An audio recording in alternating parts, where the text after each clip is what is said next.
નમસ્કાર દર્શક મિત્રો, અવર રાઇટ્સ ન્યૂઝમાં આપનું હાર્દિક સ્વાગત છે। એસએસજી હોસ્પિટલમાં ચાલતી બેદરકારી અંગે આજ રોજ સામાજિક કાર્યકર કમલેશ પરમારે સુપ્રિન્ટેન્ડન્ટને રજૂઆત કરી।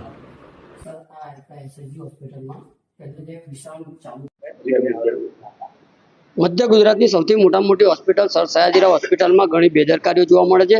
જેમ કે વડોદરા શહેરમાં જ્યારે લોકો બહારથી રાજ્યના લોકો પણ અહીંયા આગળ વડોદરા શહેરની મુલાકાતે આવતા હોય, સાથે જે કહેવાય છે કે દર્દીને પોતે સારવાર અર્થે લાવતા હોય છે, ત્યારે જે દર્દીના પરિવારજનો છે તે ખુલ્લામાં સૂઈ રહ્યા છે। સાથે સાથે રાત્રિના સમયે પણ ઠંડી હોય, શિયાળો, ચોમાસામાં બહાર ખુલ્લામાં સૂતા હોય, ત્યારે વડોદરા શહેરની અંદર જ્યારે કરોડો રૂપિયાના ખર્ચે વિશ્રામ સદન બનાવવામાં આવ્યું છે, તો વિશ્રામ સદનનો ઉપયોગ અને હેતુ શું, એટલે ખાસ કરીને વહેલામાં વહેલી તકે ચાલુ કરવામાં આવે। સાથે સાથે એક્સરે વિભાગ હોય, સોનોગ્રાફી વિભાગ હોય કે તમામ જગ્યાઓ પર લાલિયાવાડી ચાલી રહી છે। સર્જિકલ વોર્ડની વાત કરીએ તો ત્યાં આગળ અવારનવાર ચોરીના બનાવો બનતા હોય છે, ઘણા લોકોના મોબાઈલ, પર્સની ચોરી થતી હોય છે અને અનેકવાર રાવપુરા પોલીસ સ્ટેશનમાં ફરિયાદ પણ નોંધાવવામાં આવે છે લોકો દ્વારા। ત્યારે ખાસ કરીને સિક્યુરિટી જે ઇન્ચાર્જ હોય, સિક્યુરિટીના કર્મચારીઓ હોય, તેઓને પણ સૂચના આપવામાં આવે, આડેધડ પાર્કિંગ કરવામાં આવે છે, તેની પણ તકેદારી રાખવામાં આવે। એટલે ઘણી બધી સમસ્યાઓના ભાગરૂપે આજે વડોદરા શહેરના જે સુપ્રિન્ટેન્ડન્ટ સાહેબ, એસએસજી હોસ્પિટલના સુપ્રિન્ટેન્ડન્ટ સાહેબને આજે અમે આવેદનપત્ર આપીને રજૂઆત કરી છે અને વહેલામાં વહેલી તકે સંપૂર્ણ નિરાકરણ આવે તે હેતુથી કામગીરી કરવામાં આવે, તેના માટે